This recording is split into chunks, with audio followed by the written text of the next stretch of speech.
할렐루야. 사랑하는 성도님들 반갑습니다. 지난 한 주도 강건하셨습니까? 비가 오고 나서 날씨가 더 많이 쌀쌀해졌습니다.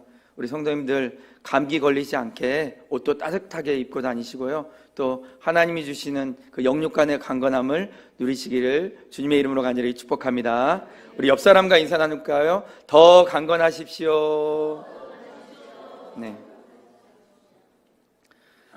비가 오고 날씨가 쌀쌀해짐을 더 느끼니까요, 올해도 정말 많이 남지 않았구나를 더 실감하게 됩니다. 사랑하는 성도님들, 10월 달도 지금 거의 많이 지나가고 있는데요, 우리 성도님들은 한 번씩 멈춰서서 올해를 어떻게 보내고 있는지 점검하고 계십니까? 곧 2023년 결산을 하나님 앞에 우리가 하게 될 텐데요, 우리 성도님들은 감사가 더 많으십니까?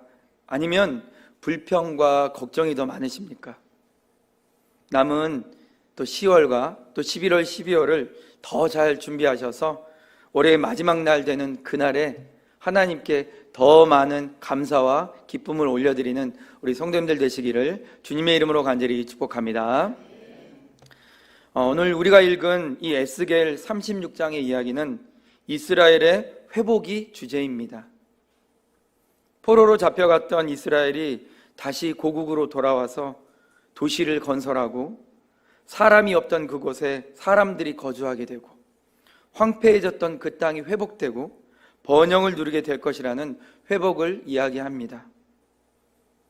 이렇게 이스라엘을 회복시켜서 이스라엘 때문에 실추되었던 하나님 이름의 영광을 회복하실 것이라는 말씀이 오늘 우리가 읽은 36장의 이야기입니다. 이스라엘 백성들은 하나님의 은혜를 끊임없이 경험한 그런 백성들이었지만 정말 끈질기게 하나님 앞에 죄를 반복해서 지었던 백성들입니다. 바벨론으로 포로로 잡혀간 이유도 그들이 하나님 앞에서 죄를 범했기 때문입니다. 하나님을 잊어버리고 하나님을 의식하지 않고 살면서 마음껏 죄를 지었던 그들은 바벨론으로 포로로 잡혀가 이스라엘의 하나님 이름, 그 하나님의 영광의 이름을 가렸습니다. 그러나 에스겔은 다시 이스라엘이 본토로 돌아올 것이라고 희망의 메시지를 전하면서 그 회복의 근거가 이스라엘을 대적하는 자들을 향한 하나님의 질투와 분노라고 밝힙니다. 그리고 더 나아가서 이스라엘이 회복되는 이유는 영광이 가려진 그 하나님의 이름을 회복하는 것이라고 말하고 있습니다. 사랑하는 성도님들, 우리는요, 우리 뜻대로 또 우리의 생각대로 세상을 살아가는 것 같아도 하나님이 늘 우리와 함께 계십니다. 그 사실을 잊어서는 안 되겠습니다. 하나님 이름의 영광이요, 우리와 함께 계십니다. 그래서 우리가 세상을 살아갈 때 우리 때문에 하나님의 이름이 비방받지 않게 만들어야 합니다. 왜 그럴까요? 하나님의 이름의 영광이 우리 삶에 함께하고 있기 때문입니다. 우리가 사는 태도도요, 하나님의 이름을 영화롭게 하는 태도가 되어야 하고요, 우리가 소망하는 그 삶의 방향이요, 하나님이 기뻐하시는 그 길이 되어야 하는 것입니다. 왜 그럴까요? 우리는 그리스도이니까요. 그리스도께서 자신을 내어주시고 우리를 선택하셨고 죄로 인해서 하나님과 원수되었던 우리를 다시 하나님과 화목된 관계로 연결시켜 주셨으니까요. 그러니 우리는요, 우리 마음대로 우리 생각대로 사는 것 같아도 항상 하나님의 영광스러운 이름을 생각하고 살아가는 것이 마땅한 것입니다. 이스라엘 백성들은요, 하나님께서 이스라엘의 하나님 이 사실을 알았음에도 불구하고 그 하나님의 영광을 잊어버렸습니다. 죄의 값, 그 죄의 값이 무엇인지 아십니까? 죄의 값은요, 하나님과의 단절입니다. 죄의 값은요, 하나님의 영광을 가리는 거예요. 이스라엘이 범죄할 때마다 하나님의 이름의 영광이 가리워졌습니다. 우리가 하나님을 의식하지 않고 살면요, 우리 때문에 하나님의 영광이 가리워지는 것이고 그 이름 비방받는 것입니다. 그래서 우리는 말에도 행동에도 일에도 하나님의 영광을 위해서 말하고 행동하고 일하면서 살아가야 합니다. 죄가 우리 삶의 자리에 자리 잡지 못하도록 말씀으로 또 경계하면서 살아가는 것이 우리의 삶의 목적인 줄 믿습니다. 사랑하는 성도님들, 그런데요, 그럼에도 불구하고 우리 하나님의 사랑을 한번 보십시오. 이스라엘은 하나님의 은혜를 가볍게 여길 때가 참 많았습니다. 그래서 돌아서면 죄를 짓고 다시 회개해서 은혜 안에 딱 머물다가 또 때가 되면 잊어버리고 죄를 짓는 때가 참 많았던 백성이 이스라엘 백성들입니다. 그런데도 우리 하나님을 한번 보십시오. 우리 하나님은요, 계속 다시의 은혜를 계속 베푸시는 분이 우리 살아계신 하나님이십니다. 이스라엘 백성들 범죄해서 하나님 떠날 때에도 다시 하나님 앞에 나와 그 은혜를 구하고 회개하면 우리 하나님께서는 용서하시고 이전의 은혜를 베푸시는 분이 우리 하나님이십니다. 얼마나 놀라운 은혜의 특권입니까? 이 하나님의 은혜를 잘못 오해하시는 분들이 계십니다. 그분들은 꼭 이렇게 말하세요. 하나님은 회개하면 다 용서해 주시니까 나 마음대로 살다가 죽을 때 회개하고 천국 가면 되지. 사랑하는 성도님들, 구원의 문제는 전적으로 우리 하나님께 있어서 우리가 그런 사람 구원 받을 수 있나 없나 그거 평가할 수 없습니다. 말할 수 없습니다. 그러나 우리가 한 가지 알 수 있는 것은 부끄러운 구원입니다. 하나님이 주신 그 은혜 특권 거부한 채 내 만족, 내 생각의 탑을 쌓다가 죽을 때가 다 되어서 그 은혜 조금이라도 내게 주십시오 하고 천국에 간다면 얼마나 그곳에서 부끄러운 인생일까요? 이 땅에서 그 수많은 핍박까지 기꺼이 감당하면서 복음을 위해 주의 영광을 위해 살았던 그 수많은 신앙 선배들, 거기 다 계시는데 예수님 만나기 전에 그분들 앞에 보여질 삶을 딱 내 삶을 펼쳐 보일 때 얼마나 부끄러울까요? 그러니 우리 성도님들, 죽을 때 다 되어서 회개하지 마시고요, 생각이 날 때마다 회개하시기를 주님의 이름으로 간절히 축복합니다. 회개는요, 엄청난 축복입니다. 회개를 통해서 돌이킬 기회를 얻는 것이고 다시 은혜 특권을 가지고 살 기회를 얻는 엄청난 축복입니다. 그러니 이 회개의 축복을 죽기 직전에 받아서 누려보지도 못하고 살아가는 것이 아니라 삶에서 수시로 늘 회개하면서 하나님이 베푸신 은혜 누리시기를 주님의 이름으로 간절히 축복합니다. 이스라엘 백성들 그 죄 때문에 바벨론으로 포로로 끌려갔지만 하나님은 하나님의 이름, 그 이름의 영광을 회복하기 위해서 이스라엘을 향해서 회복의 축복을 내리고 계십니다. 어려운 상황 돌파해가는 그런 힘은요, 오직 하나님의 약속의 말씀을 신뢰한 것입니다. 다시 이스라엘 백성들을 회복시켜서 이전과 같은 은혜를 누리게 하시겠다고 하나님의 축복을 신뢰하고 이스라엘은 회복의 길로 나아가고 있습니다. 사랑하는 성도님들, 우리는요 매일 이 은혜의 회복을 경험해야 될 줄 믿습니다. 그리고 우리 삶으로도요 하나님의 말씀을 가지고 어려운 상황 돌파해서 이겨내는 승리를 경험해야 합니다. 그것이 하나님의 영광이 우리를 통해서 다시 드러나는 삶이 되는 것입니다. 우리는 그래서 무엇을 하든 하나님의 영광을 위해서 그분을 찬송하도록 지음받았다는 사실을 믿고 나아가는 것입니다. 우리 다 같이 이사야 43장 21절 말씀 함께 읽어보겠습니다. 이 백성은 내가 나를 위하여 지었나니 나를 찬송하게 하려 함이니라. 아멘. 하나님이 우리를 지으신 목적 무엇입니까? 하나님을 찬송하기 위함입니다. 하나님을 찬송한다, 무슨 뜻일까요? 무엇을 하든 어디에 있든 하나님이 하나님 되심을 인정하고 그분을 신뢰하는 것입니다. 이것이요 바로 보이지 않는 하나님을 보는 것 같이 믿는 믿음입니다. 사랑하는 성도님들, 우리는요 더욱 하나님의 이름을 찬송하는 삶이 되도록 힘써야 되는 것입니다. 그것이 진짜 우리가 삶의 자리에서 회복하는 방법이고 회복 안에서 주님의 은혜를 누리는 방법입니다.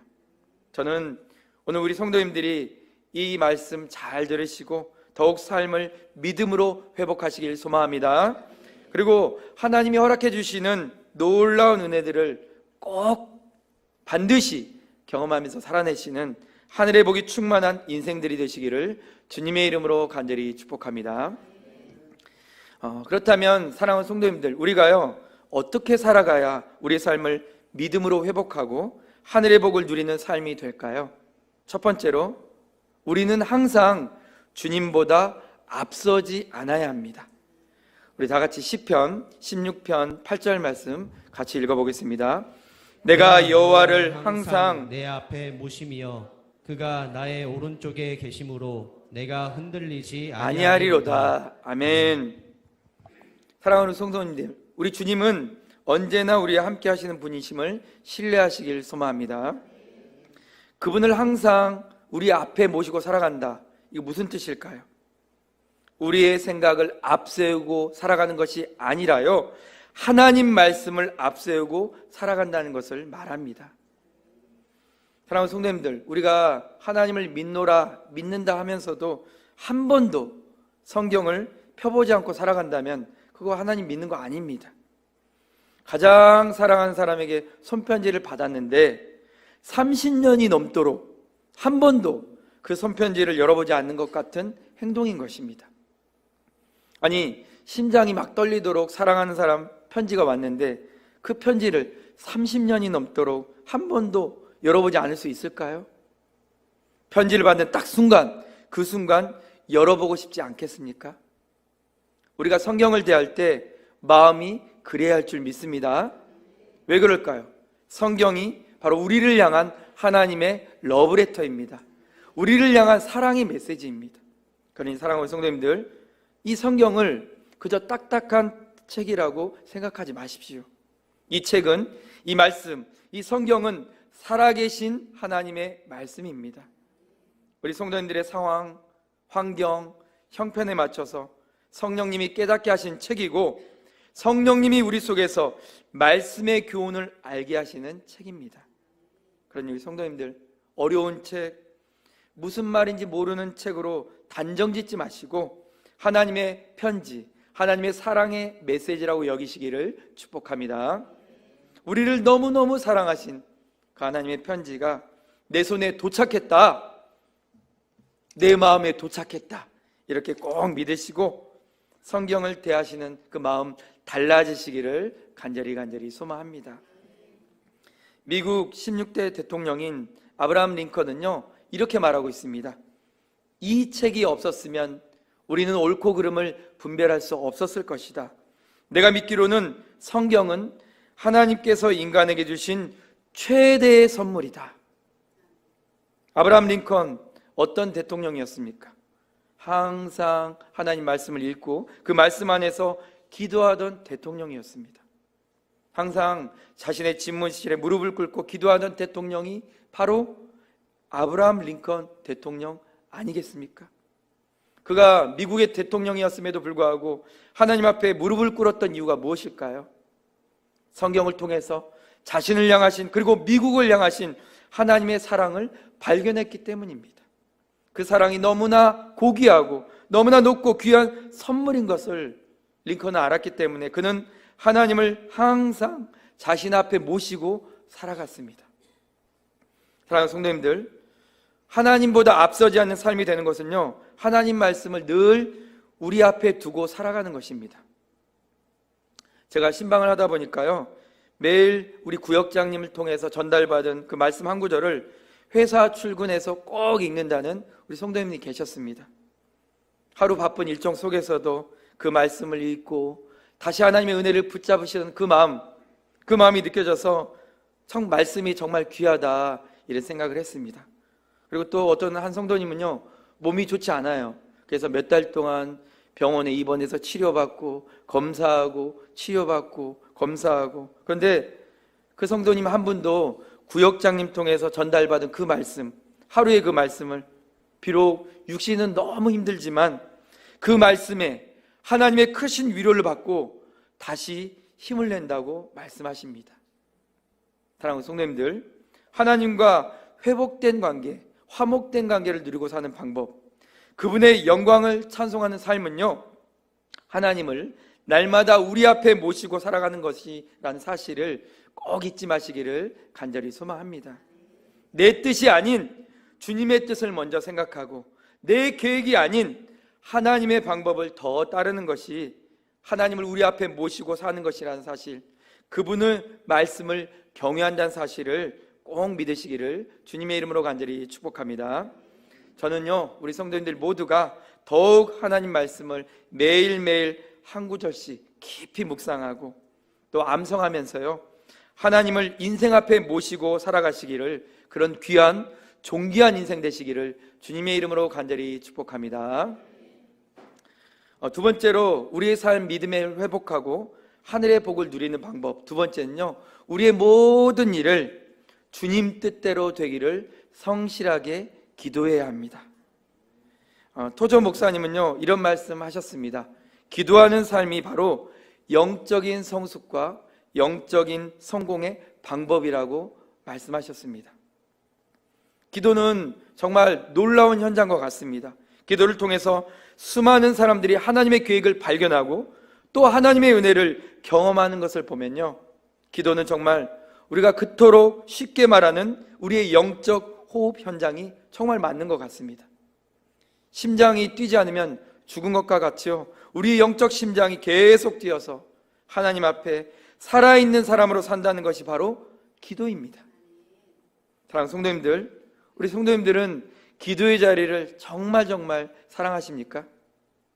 누구에게 보여주기 위해 채우는 그 기도의 자리가 아니라 하나님 앞에 성실하게 서는 그 자리가 기도의 자리가 되기를 간절히 소망합니다.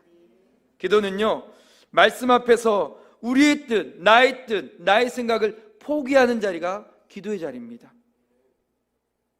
기도는요, 모든 일이 다 주님의 계획과 뜻대로 되기를 간구하는 자리이며, 내 방법이 아닌 하나님의 방법이 옳습니다, 뛰어납니다, 그것을 인정하는 자리가 기도의 자리입니다. 선한 목자교회 유기성 목사님은 이렇게 말씀하십니다. 기도가 많이 쌓아올린 다음 한 일과 그렇지 않은 일은 다릅니다. 하나님께서 계속 새로운 문을 열고 계십니다. 그러나 우리가 기도로 준비되지 않는다면 그것을 얻지도 못하고 누리지도 못할 것입니다. 사랑하는 성도님들, 기도는요, 하나님과 나누는 친밀한 교제입니다. 기도를 통해서 하나님 마음을 깨닫고 그분이 계획하시고 준비하시는 일에 동참하는 삶이 되는 것입니다. 그런데요, 기도하지 않으면 그것을 깨닫지도 못하니까 하나님의 계획에 동참할 수 없어요. 그 은혜를 맛볼 기회도 얻지 못하는 것입니다. 기도는 놀라운 축복의 자리인 것입니다. 우리 다 같이 오늘 본문 37절 말씀 같이 읽어보겠습니다. 주 여호와께서 이같이 말씀하셨느니라. 그래도 이스라엘 족속이 이같이 자기들에게 이루어 주기를 내게 구하여야 할지라. 내가 그들의 수요를 양떼같이 많아지게 하되. 아멘. 죄 때문에 바벨론 포로가 되었던 이스라엘을 하나님께서는 회복시키고 그들을 다시 고국으로 돌아가서 번성을 누리게 하겠다고 축복을 주셨습니다. 자신의 이름의 영광을 회복하기 위해서라도 반드시 그렇게 하신다고 우리 하나님 약속하셨습니다. 그런데요, 하나님께서는 한 가지 우리가 읽은 말씀에서 선포하고 있습니다. 무엇입니까? 기도입니다. 하나님이 회복을 축복하셨어도 그래도 그것을 하나님께 달라고 기도하라는 것입니다. 기도는요, 하나님을 우리 앞에 모시는 일을 넘어서서 우리가 죄인인 것을 발견하고 그분의 크심을 인정하는 자리가 기도의 자리입니다. 하나님은 기도를 통해서 이스라엘 백성들이 자기 자신들을 더 보게 하셨고, 그리고 하나님이 회복시키고자 하는 그 축복이 어떤 은혜의 축복인지 간절함으로 깨닫고 또 깨닫기를 원하고 계시는 것입니다. 사랑하는 성도님들, 그러니까 우리는 가만히 있으면 안 돼요. 유기성 목사님 말씀처럼 하나님은 계속 새로운 은혜의 문을 계속 열고 계시니까 우리는 기도하면서 나아가야 됩니다. 그런데요, 기도로 준비한 자, 기도로 간구한 자만이 그것을 얻고 누릴 수 있습니다. 그러니 우리 모두가 기도해야 될 줄 믿습니다. 음밤 사연들마다 기도의 은혜들이 얼마나 넘치는지 모릅니다. 우리 성도님들이 삶의 자리에서 그토록 간절히 그리고 성실하게 기도의 기에 만난 정말 하나님의 은혜들이 절절하게 매월 셋째 주 저녁에 울려 퍼지고 있지 않습니까? 그러니 우리 성도님들, 우리 모두는 끝까지 하나님의 은혜를 붙잡고 기도하며 나아가는 우리 성도님들 모두가 되시기를 주님의 이름으로 간절히 축복합니다. 사랑하는 성도님들, 이제 말씀 마무리하겠습니다. 우리 삶을 믿음으로 회복하고 또 하늘의 축복을 얻는 방법은요, 하나님을 항상 우리 앞에 모시고 살아가는 것입니다. 그러니 하나님 말씀, 이 말씀을 더욱더욱 사랑하십시오. 그 말씀을 더욱 하나님이 나를 향하신 연애 편지다 이렇게 기억하시면서 어렵게 여기는 것이 아니라 달달하게 여기시기를 간절히 소망합니다. 요즘은 스마트폰 어플 다 그 어플로 성경을 받을 수 있어요. 꼭 스마트폰을 통해서라도 들고 다니는 성경처럼 여기시고 성경을 통해서 하나님 알기를 힘쓰시기를 축복합니다. 하나님을 항상 우선순위에 두십시오. 그리고 그분 앞에 기도하기를 잊지 말아야 합니다. 구해야 합니다. 그래야 우리를 위해 열어놓으신 그런 은혜를 받을 수 있습니다. 구하는 자가 얻는 것입니다. 두드리는 자가 그 문 안으로 들어가는 것입니다. 엘리야가 바다 위에 손바닥만한 구름이 올라올 때까지 무릎을 꿇고 간절히 기도했던 것처럼 성실하게 기도하시기를 소망합니다. 3년 6개월 동안 비를 만나지 못한 그 땅이 곧 큰 비를 만난 것처럼 성실하게 기도하는 삶에는 큰 은혜의 비를 만나게 될 줄 믿습니다. 사랑하는 성도님들 모두가요, 하나님을 항상 앞에 모시고 살면서 그분께 성실하게 구하는 삶을 살아가시면서 믿음을 회복하는 삶, 사명을 회복하는 삶, 그리고 무엇보다도 하늘의 축복을 얻고 누리는 삶 살아내시기를 주님의 이름으로 간절히 축원합니다.